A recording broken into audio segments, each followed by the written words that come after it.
ang GMA Regional TV, One Mindanao. Aniya na ang mga dagkong balita karong adlaw sa One Mindanao. 96.5 million peso flood control project sa Jose Abad Santos sa Davao Occidental. Fully paid na bisan wala pa nahuman ang proyekto. DPWH Secretary Vince Dizon, gibaharan ang regional offices ug district offices nga ipresenta na ang mga makitang proyekto nga kaduda-duda. Duha ka individual, angol human natumbahan ug usa ka punuan sa kahoy ang 5 katindahan sa Dumingag, Zamboanga del Sur. Rider nga giingong nag-drag race, patay human mibangga sa tricycle sa General Santos City. 5 ka pasahero sa tricycle, sabdan. Nindot nga tourist destination sa Samal Island nga di matukman ang katahom sa kinaiyahan atong suruyon. Kini ang GMA Regional TV, One Mindanao. Mayong hapon Mindanao, ako si Sara Hilomen Velasco. Gideklara nga nahuman na ni adtong Oktubre 2022. Apan nasayran nga gisugdan lang kini og tukod, duha ka semana lang ang milabay. Kini ang misugat ni DPWH Secretary Vince Dizon ug Independent Commission for Infrastructure Special Advisor Mayor Benjamin Magalong atol sa ilang inspeksyon sa usa ka flood control project sa Jose Abad Santos sa Davao Occidental. Karon, patong-patong nga kaso ang atubangon sa district engineer ug mga nalambigit sa mong ghost project. Ano report ni Argil Relator? Di kakurap nila Public Works Secretary Vince Dizon o Independent Commission for Infrastructure Special Advisor Mayor Benjamin Magalong ang ilang naabdan sa giinspeksyon nga flood control project sa Barangay Kulaman sa Jose Abad Santos, Davao Occidental, adlang Huwebes. Ang proyekto wala pa di ay nahuman. Bisan October 2022 pa gideklara sa report sa DPWH Davao Occidental District Engineering Office nga nahuman na. Bisan pader, walay nakita. Nasa na yung hinihintay ko yung pader ha. Wala pa ako nakikitang pader. Ay, hindi pa po sila magpapader. Pagtuon ni Dizon, dami sa mga diskaya ang nakontrata sa DPWH Davao Occidental DEO sa maong proyekto. Correction lang po, ang kasama ko yan, Rimando. Hindi o diskaya, Rimando. Maganda na maglokohan. Alam naman natin ang St. Timothy kay Diskaya, inamin na nga niya.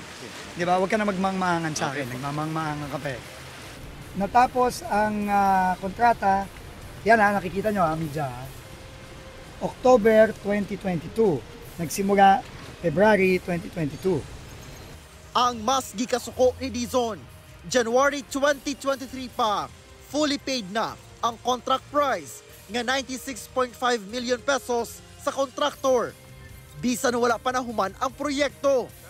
Aminado si District Engineer Rodrigo Larete ni ini. Nagbayad ka kahit hindi talaga siya completed. Correct? Yun ang pagkakatotoo. Oo. Yan. Totoo. At least umaamin ka. Oo, yun totoo po. Okay. Yan ang sinasabi mo, kaya mo ginawa yon kasi... Due to the disbursement rate na hinahabol namin. Okay. Ang disbursement rate. Pero with the agreement na tatapusin ang kontraktor. Gisukit-sukit sab ni Magalong kung unsa ug asa ang gisulti ni engineer nga gitrabaho na. Ano yung nagawa nung 2022? Kwento mo, anong nagawa? Ang nagawa ng 2022 is Katupol. Ano yun? Ito. Yung mga poste na yan. Oo, yung mga poste na yan.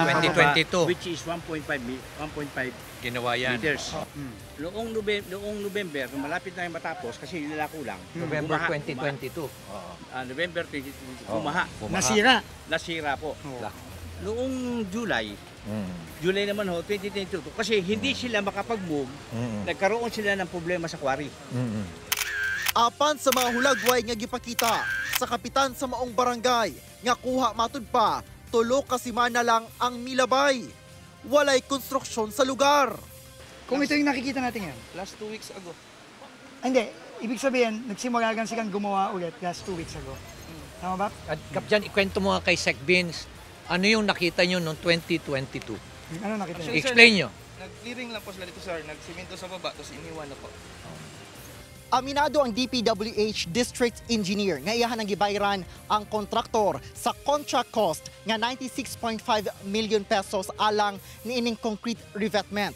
Apa nasayran sa paghihinabi sa mga residente nga bag-uhay lang di ay kini gitukod dinhi. Busa makita pa nato dinhi nga nagsiwil ang mga bakal. Alang kay DPWH Secretary Vince Dizon, usa kini ka ghost project. Hindi ka na naawa dyan sa mga estudyante dyan, saka yung mga tao dito. Hindi mo ba sila iniisip? Iniisip ko rin po. Kasi nga, Mo, bakit ka nagbayad ng gumawa nga hindi ho kami ng complete? flood control eh. Hindi lang ho na kompleto eh. Ang masama, hindi kami gumawa. Gumawa po kami. Mo, flood control ba yan? Flood control ba yan? Flood control ba yan? Tapos ba yan? 100 milyon ginastos nyo dyan? Binayaran nyo na hindi tapos yan? Ka pala eh. Dugang ni Dizon nga giapas lang matud pa ang konstruksyon sa lugar aron dunay mapakita nga gisugda na ang proyekto dihang nanggawas na ang mga issue sa manumalyang flood control projects. Sama kini sa nakita didto sa Bulacan. So ito ay ghost project na nasimulan, napondoan ng previous administration at nag-carry over na lang ngayon, noong 2022. Gimanduan ni Magalong ang district engineer nga isumite ang tanang dokumento sa maong proyekto ngadto sa CIDG Davao Occidental. Pero alam mong illegal yun, di ba? Na magbayad ka para sa isang project ng buo, pati retention, Sir Benji. Pero hindi pa tapos. Hindi pa. Oh, okay. Mag-i-honest ako sa iyo. Ano po? Papakulong kita. Wala na po ako magagawa kung ganyan po. Ginaimbestigahan na sa ICI ang pag-ila kung kinsa pa ang mga personalidad nga dunay kalambigitan sa maong Ghost Flood Control Project. Aron na pasakaan og kasong paglapas sa Graft and Corrupt Practices Act, malversation of fund, falsification of documents, o violation sa procurement. Kauban si Melchor Awing sa kamera. Ako si Orgil Relator. 1 Mindanao. Atong sayro ng dugang pang mga balita sa Mindanao. Makuha nato si James Paulo Yap live sa Cagayan de Oro City. James? Salamat, Sarah. Human nasayran ang anomalya sa Ghost Flood Control Project sa Jose Abad Santos sa Davao Occidental. Dunay bahad si DPWH Secretary Vince Dizon ngadto sa mga regional ug district offices. Atong sayron sa report ni John D. Esteban. Paghuman sa inspeksyon sa giingong Ghost Project sa Jose Abad Santos, Davao Occidental, may diretso sa DPWH District Office sa Panacan sa Davao City si DPWH Secretary Vince Dizon ug Independent Commission for Infrastructure o ICI Special Advisor Baguio City Mayor Benjamin Magalong. Ilaha untang inspeksyonon ang mga flyover project sa syudad nga dugay na sa nadelatar apan wala na mahinayon kay nakulang sa oras ug duna pa daw laing appointment. Daan ang giingon sa DPWH Region 11 nga nagkaproblema sa road right-of-way ang maong proyekto. Ato sa media interview, dunay bahad sa Secretary Dizon sa tanang district o regional offices. Human nga doon na sila nakitang anomalya sa flood control project sa Davao Occidental. I'm telling all the people in DPWH now, in all districts, kung merong ganito sa inyo, huwag nyo nang hintayin, pumunta pa ako dyan. Magkusa na kayo, come forward, present it to me now already. Don't wait because we will find them. Wala akong pakialam kung maubos lahat ng district engineer sa buong Pilipinas. Kung yun ang kailangan mangyari para malinis to, gagawin ko yan. And wag nilang isipin na nagbibiro ako. Gibasi matud pa nila sa sumbong sa katawhan ang inspeksyon ug giklaro nga wala sila nakatutok sa Davao Region. We are focusing on the entire country. And it's not easy. But we got reports here, and so we went here. Kauban si Bebot Cajes sa kamera. John D. Esteban. 1 Mindanao. Patay usa ka 26 anyos nga rider kinsa gingong nag-drag racing human mi bangga ang gimanehuang motorsiklo sa usa ka tricycle sa General Santos City. 5 ka mga sakay sa tricycle lakip ang driver samdan. Ang detalye sa report ni Efren Mamak. Korean po sir and Sergeants 50. Sa pagresponde sa kapulisan, natikalbong nga kining tricycle sa tunga sa National Highway sa barangay Katanggawan, General Santos City pasado alas 4 sa kadlawon adlawng Biyernes. 5 ka mga sakay niini nga pulos taga Alabel, Sarangani. Lakip na ang 46 anyos nga lalaking driver ang samdan o gilayong gidala sa ospital aron mapatambalan. Tapad sab sa maong tricycle ang usa ka natumbang nga motor ug ang nalagpot nga 26 anyos nga lalaking driver nga dead on the spot. Residente kini sa barangay San Isidro. Balipital na siya sir. Pital ang injury sir sa ulo. Sa investigasyon sa Traffic Enforcement Unit sa Gensan Police, gilatas sa mong tricycle ang dalan. Dihang nag-left turn kini sa usa ka intersection, kalit na banggaan ang likod niini sa nagsunod nga motorsiklo. Sumala sa igsuon sa tricycle driver. Base na sabdaw sa pahayag sa mga nakakita sa insidente. Kartaw daw pagkaitabo daw, mutabok na sila pa na sa tabok daw. Kay para ibilin ang motor na sa pikas. So karon naabtan man sa single nga rider, motor na banggaan siya sa lubot. Dugang sa TEU, kusog ang dagan sa motorsiklo nga giingong nag-drag racing diyang naitabo ang insidente. Isa pamilya rin siya na napunta rito. Yung anak nila is involved po sa drag racing. Gipaabot nga mag-atubang ang duha ka kampo alang sa settlement. Ginasulayan pang makuha og pahayag ang pamilya sa rider ug ang mga biktima nga sakay sa tricycle. Doon say paimangno ang PNP kalabo sa drag racing. Huwag sanang gawing karirahan ng kalsada sapagkat ito ay para sa lahat ng motorista. Tandaan po sana natin, ang maling liko ay maaaring ikamatay ng iba o ng driver mismo. Kauban si Gary Balantay ug Bong Vicencio, Efren Mamak. 1 Mindanao. TV ang GMA Regional TV. 1 Mindanao.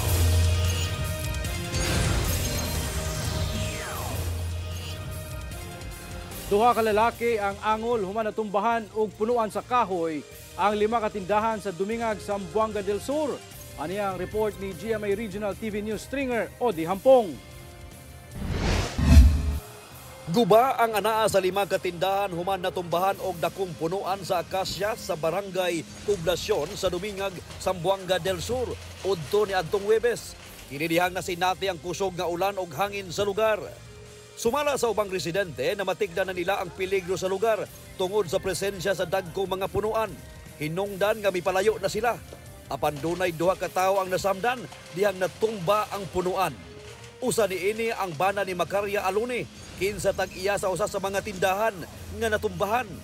Nakayago matud pa og bunog sa liog ang iyang bana dihang naigo sa parte sa tindahan dihang nahapla kini. Nag-ana na ko, nagtakubo ko kay hadlok lagi ko. Pag anha na nako di ana, ning hagsa man ang kusog kaayo. Kahoy naman ito niya ang akong bana diha na lugpitan naman di ay siya pag hagsa na sa kahoy. Kusog jud kaay tanan perting hadlokan ako. Mo gay tong hindalagan ko bisag wala pay natumba. Lakip sab si Toto ang gilay sa mga nasamdan dihang natumbahan sa parte sa tindahan samtang nagtambay. Nakayaagom kini og samad sa likod. Samtang 5 ka motorsiklo sab nga nakaparada dool sa mga tindahan ang naangin sa pagkatumba sa punuan. Iyahay sab og salba sa ilang personal nga mga gamit og baligya ang tag-iya sa mga tindahan. Hinoon nagpahigayo na og clearing operation ang mga responding personay sa MDRRMO. Tungod sa insidente, 2 ka laing punuan dool sa lugar ang giputol na lang aron maligay sa disgrasya. Bali putol na lang pud kay delikado man gyud og dili na siya putol na pay duha na bilin. Kay basin maabot na pud niya ang hangin nga kusog kayo, basin matumba na pud. May possible magini siya sir nga maputol na kay maluad kay ang mga gamot. Pati mabawa tanaw ra guna iyang gamot o pati mabawa ra kayo. Samtang dungan sa insidente, usa ka kotse nga nakaparada sa sulod sa compound sa Department of Agriculture sa barangay Lower Landing ang natumbahan sab og dagkong punuan sa kahoy. Audi Hampong. 1 Mindanao. Upat ka mga babaeng estudyante nga nangaligo sa usa ka suba sa Cotabato City ang naabtan sa kalit nga pagsaka sa lebel sa tubig sa maong suba. 2 ang naluwas apan usa ang missing. Ang detalye sa report ni Efren Mamak. Gidagsa ni ini mga residente kining suba sa Matampay Bridge, Purukto, Islam, Barangay Mother Poblacion, Cotabato City, pasado alas 12 sa udto adlawng Huwebes. Kini diyang gipaygayon ang search and rescue operation sa upat ka 13 anyos nga mga babaeng grade 6 student nga naabtan sa pagsaka sa level sa tubig sa suba diyang nangaligo. Ato sa operasyon, usa kanila ang na-rescue samtang una nang nakalingkawas ang duha ka kaubanan apan naanod na ang laing usa. Matod sa Cotabato City Police, miyapit daw og ligo sa maong suba ang maong mga estudyante human ang ilang klase diyang misaka ang level sa tubig sa suba gumikan sa nasinating pag-ulan sa lugar. Doon sa apat na yon, ang 3 marunong maglangoy. So malamang nung tumaas po yung river, kinaya nung 3. But unfortunately, itong si Elias Calya natin, hindi marunong maglangoy ayon nga sa kanyang papa. So that's why ito yung nahagip ng tubig na ng Matampay Bridge dyan sa river. Matod sa Cotabato City DRRMO, mas gipalapdanan nila ang area sa pagpangita sa maong bata, kauban ang mga rescuers sa Philippine Coast Guard, Barangay LGU, BARM Ready ug Mobile Battalion Landing Team 6 sa Philippine Marines. Ginasulayan pa nga makuha og pahayag ang kabanay sa mga biktima, lakip na ang ilang tunghaan. Pahimangno sa PNP ngadto sa mga ginikanan nga kanunay i-monitor ang lakaw sa ilang mga anak. Ting mga magulang, always po natin i-check yung mga itinerary saan ba sila pumupunta. Sa mga school natin, pwede po nating bigyan ng alam o awareness yung mga students natin. Ibigay po natin yung iba't ibang safety tips sa kanila, lalong-lalo na itong panahon na tag-ulan. No? Kasi po may pagkakataon po na yung tubig natin ay biglang tumataas. Kauban si Gary Balantayog, Bong Vicencio, Efren Mamak. 1 Mindanao.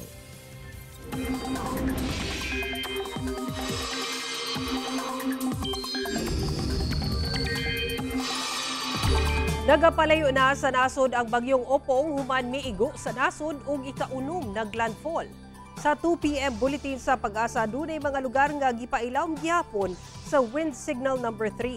Dunay uban nga anaa sa wind signal number 2 ug daghan sab ang lakip pa sa signal number 1. Gipaabot nga naa sa West Philippine Sea na ang bagyong Opong karong gabi ug posibleng ugma sa udto o sa hapon anaa na kini sa gawas sa nasod. Padayon sab nga ginabira sa bagyong Opong ang habagat nga magdala og mga pag-ulan sa dakong bahin sa nasod. Base sa datos sa Metro Weather, dunay katag-katag nga pag-ulan sa Zamboanga Peninsula, BARM ug Davao Region. Posible gihapon ang mga pagbaha o pagdahili sa yuta busa mahimong alerto kanunay.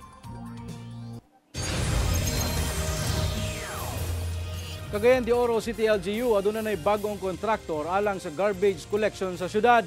Kapin 30 ka mga bagong truck nagsugod na og kolekta sa mga basura sa syudad. Ano yan tugang detalye? Formal na nga gianunsyo sa Cagayan de Oro City Local Environment and Natural Resources Office kun CLENRO ang pagsugod sa bagong garbage collection contractor sa syudad human nga midaog sa bidding sa Bids and Awards Committee sa LGU. Kining usa ka pribadong kumpanya nga gikan sa kauluhan. Sumala ni Engineer Armin Cuenca nga aduna na kini pasiunang kapin 30 ka mga bagong ekipo sama sa mga garbage compactor. Ang usa ka truck gibana-bana ang mukarga og 20 cubic meters sa basura. Ang signing sa kontrata gihimo na between contractor nga standard system og kang Mayor Clarix Uy mo na nga dako kay atong kalipay nga matubag na gyud ang atong nasinati nga mga problema sa miaging mga adlaw. Karong adlaw sab magsugod pagkolekta ang maong garbage collector palibot sa syudad. Kahinumduman nga pipila ka semana nga ginareklamo sa mga residente sa syudad ang delayed nga pagpangolekta sa mga basura kini tungod sa kakulangon sa mga truck nga gahakot niini. Gipahibalo sab sa CLENRO nga susama lang gihapon sa naandan nga schedule ang pagpangolekta sa bagong kontraktor sa basura.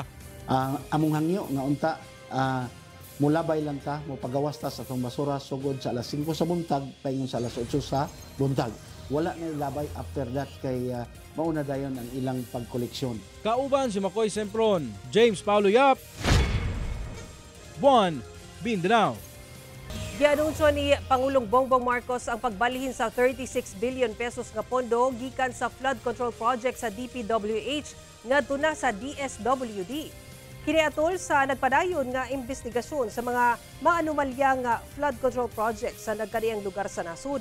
Lakip sa programa sa DSWD nga mapondohan sa ibalhin nga binilyong pondo ang Assistance to Individuals in Crisis Situation o AICS ug Sustainable Livelihood Program. Dugang ni President Marcos Jr. sa dugang pondo sa AICS, mas daghan ang matabangan ng mga Pilipino panahon sa emerhensiya sama sa paspas nga operasyon, pagpamalit ug maintenance nga tambal ug uban pang gastos.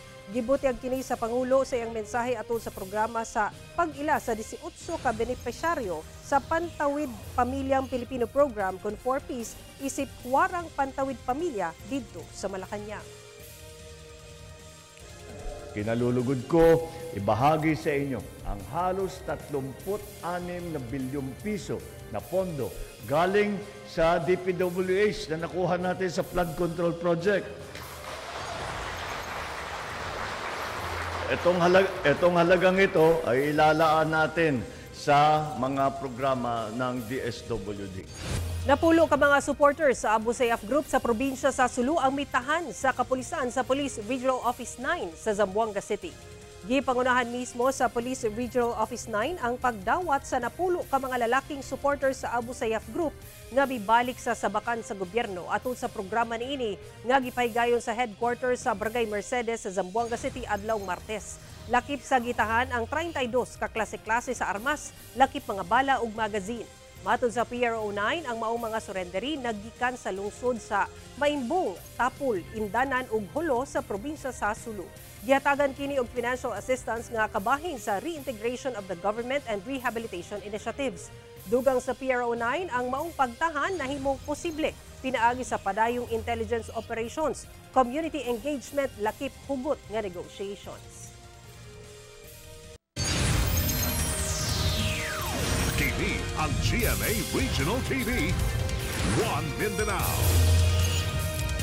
Good news alang sa ubang motorista kay gilauman ang halos piso nga pagkunhod sa presyo sa gasolina apan dunay gamay nga pagsaka sa presyo sa diesel ug kerosene sunod semana. Sumala sa Oil Industry Management Bureau sa Department of Energy, base sa 4-day trading, posibleng moubos og 80 centavos kada litro ang presyo sa gasolina. Samtang moabot sa 5 centavos matag litro ang posibleng iusbaw sa kada litro sa diesel ug posibleng 40 centavos ang isaka sa presyo sa matag litro sa kerosene. Kung madayon, kini ang unang rollback sa presyo sa gasolina human ang unom ka sa gunsong semana nga pagsaka, samtang ikaunom nga semanang pag-usbaw sa presyo sa diesel ug kerosene. Ang managlahing paglihok sa presyo sa lana tungod sa nagkataas nga geopolitical risks dala sa lakang sa Estados Unidos alang sa mga nasod sa Europe nga iundang ang pagpalit og energy sources sa Russia kay kung dili mo pahamtang kini og tarif sa maong mga nasod. Mamahimo pa kini mausab base sa resulta sa trading karong adlaw. Samdan ang usa ka 33 anyos nga lalaki human gipusil sa Magsaysay, Davao del Sur. Manirado na unta sa iyang sari-sari store ang biktima nga usasab ka magtutudlo sa Purok 7 Barangay Poblasyon sa Magsaysay, Davao del Sur, Huwebes sa gabi dihang duha ka higayon kining gipusil sa suspect. Giling gidala sa ospital ang biktima. Na-recover sa crime scene ang duha ka fired cartridges ug duha sab ka deformed slug sa wala pa mailing kalibre sa pusil. Padayon pa ang investigasyon sa Magsaysay Police kalabot sa hitabo. Lakip ang pag-ila sa suspect ug kung unsa ang motibo sa pagpamusil sa biktima. Nanawagan sab sila sa dunay impormasyon nga makig-alayon kanila. Ginasulayan pa nga makuhaan og pahayag ang biktima. Ginuso sa Barangay Council sa Kawag sa Samal Island sa Davao del Norte ang usa ka resolusyon aron mas mapalambo pa ang usa ka nindot nga tourist destination sa isla. Ani report ni John D. Esteban.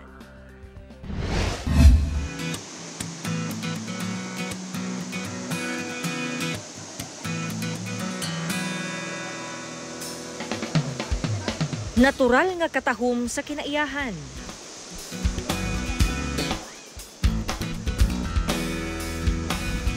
Sa higayon nga imuha kining masuroy, siguradong ma-fall ka sa kaanyag ni ining Dao Falls sa Barangay Kawag, Samal Island, Davao del Norte. Daghan na ang nakaanhi dinhi ug sigurado wa gyud nagmahay. Sama sa tuwang kapuso nga nagpaambit sa iyang kasinatian sa May Mindanao. Personal usab nato kining gibisita. Sigurado ka dito gani bugnaw kayo ang tubig. Dagan kay mga linggo ni nabina tubig niya.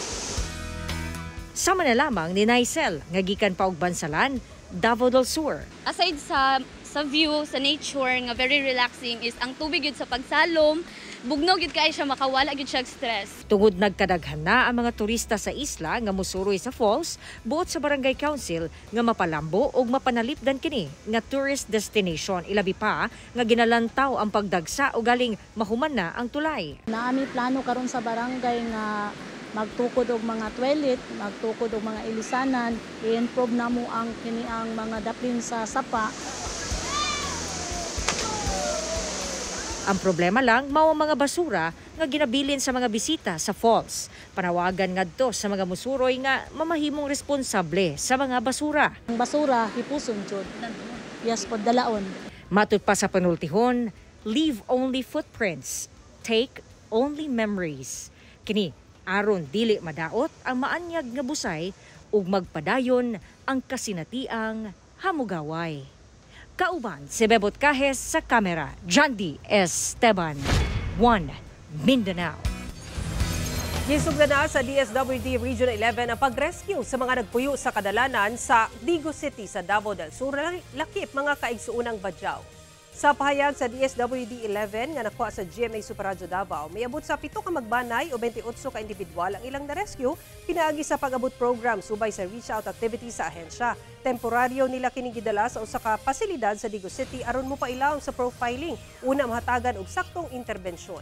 Pagpasabot sa ahensya nga tinguha sa programa ang pagtabang sa mga pamilya nga ma-rescue sa kalsada, una mabalik sa mas luwas ug tarong nga komunidad. Mga kapuso, sugod karong Lunes, makita na ang GMA Regional TV 1 Mindanao via live stream. Bisan asa ka man sa tibuok kalibutan, Philippine local news is just a click away. Busa tutukan ng mga importanteng balita ug impormasyon gikan sa Mindanao via live stream sugod September 29 sa GMA Regional TV official YouTube page ug sa official Facebook page sa GMA Regional TV 1 Mindanao aron magpabiling updated.